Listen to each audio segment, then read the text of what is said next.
If you're still out there just going to scattershot, that's a pretty heavy lift, as he put it, or, that's a tough numbers game. You know what I mean? And I wouldn't say don't do it. What I would say is, continue doing that. And this is so important, Patty. When you're going to make a transition, the key is you got to keep what you have. So I'm not telling anybody out there that's like, wow, you finally got yourself into a good position where you walk into 20 businesses a day.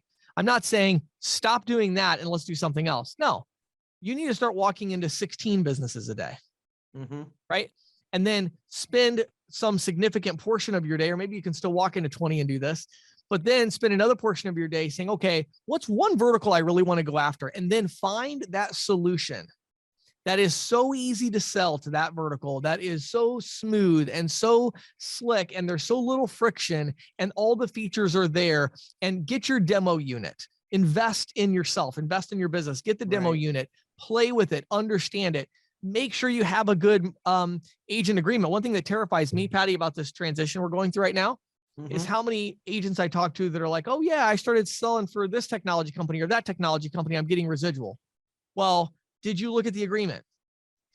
Do you understand that most of these technology companies want to sell in the next 3, 4, 5 years to a private equity firm that's going to wipe out your residuals because you sign an agreement that doesn't guarantee them, or that allows them to buy it at a 12x, So we still have to do all this stuff. We still have to do all the normal things, but we got to start looking at these verticals. And then you go, okay, how do I go after this vertical? Right. Well, step one is education. And again, going back to the interview, Mike talked about the agent that was going, it's funny, you mentioned self-storage, which I'm really into, but, going after, and it's like, oh, he's at all the conventions for self-storage and dentists. And so it's like, that's, it's the education. It's going to the shows, getting the industry publications, learning about the industry.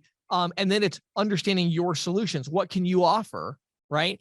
Then finally, and this is to me the most important one, actually, because the other two are obvious, but the most important differentiator is, what is your consistent prospecting habit going to be that you can do day in and day out? Right. If it's restaurants, well, you can, if it's restaurants, you can walk in, right? There's tons of restaurants. So just within 30 miles. But self-storage is, you're not going to walk into a self-storage place.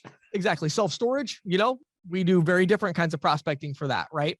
And so you have to think through but you have to have a consistent, it can't be like, well, I'm going to hope people reach out to me. No. Like, how are you going to reach out to them? What are you going to proactively do to go after that particular vertical?